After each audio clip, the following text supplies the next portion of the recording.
here again from Calla Lily Creations, hiding out in the only quiet spot in my house, in my bedroom. If you happen to see any dirty laundry in the background, you should ignore that, just like I'm doing. Anyway, here I am with a quick tutorial on how to make these pretty little flowers with your Cricut machine. And what you'll need to do that is obviously paper. So I found this Recollections paper at Michael's, and it was on sale, so I grabbed myself 3 packages. It was buy one, get 2 free. And you'll see, if you notice on the side, the color is consistent with the color on the front. So you want that. So when you do your flower, you don't want this part, the edges, to be white. So it has to be one color throughout. You will also need a glue gun here, heated up, ready to go. You will also need a quilling pen. I bought this off of Amazon. It was a package of 4 and it was under $6. And also you will obviously need your paper shape that gets cut out by your Cricut machine. Now the one issue with this is it's very hard to search up when you just look up images on Cricut. So you need to look it up with hashtag and a series of numbers and letters. I'm posting that in the comments for you so you'll be easily able to find this flower and several more. So now we're ready to begin. We can make our flower. Now you will find that sometimes people tell you you can use different forms of glue. I don't want to sit and hold my flower for 4 hours while it dries. So you don't really need to see the run through of all the trials and tribulations and the errors.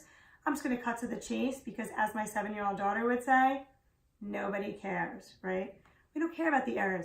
Let's get it right the first time and use our glue gun. So first we take our quilling tool, and this is the end you start with right here. So you're going to work from here inward. So when you pick your flower up, you want to grab it by this end right here, okay? And you'll see on this quilling tool, which you need like supersonic sight to be able to even see, it will eventually slip into your quilling tool. But apparently I'm old and going blind and I can't see what I'm doing.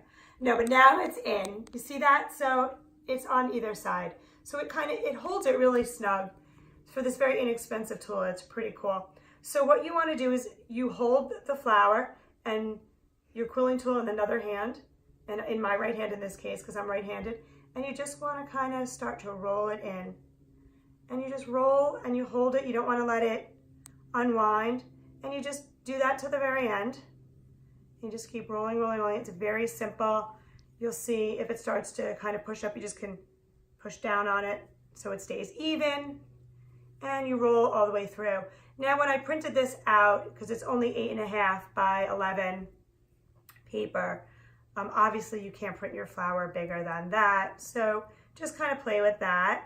Or you can obviously buy larger paper that would cover your whole sheet, and that way you can make larger flowers. But for now and for the project I was trying to do, this size flower was going to be perfect. See, it's kind of pushing up a little bit, so you kind of just give that a little push so it stays even, and you wind that to the end, and you can see through the top it looks like a flower. It's very pretty.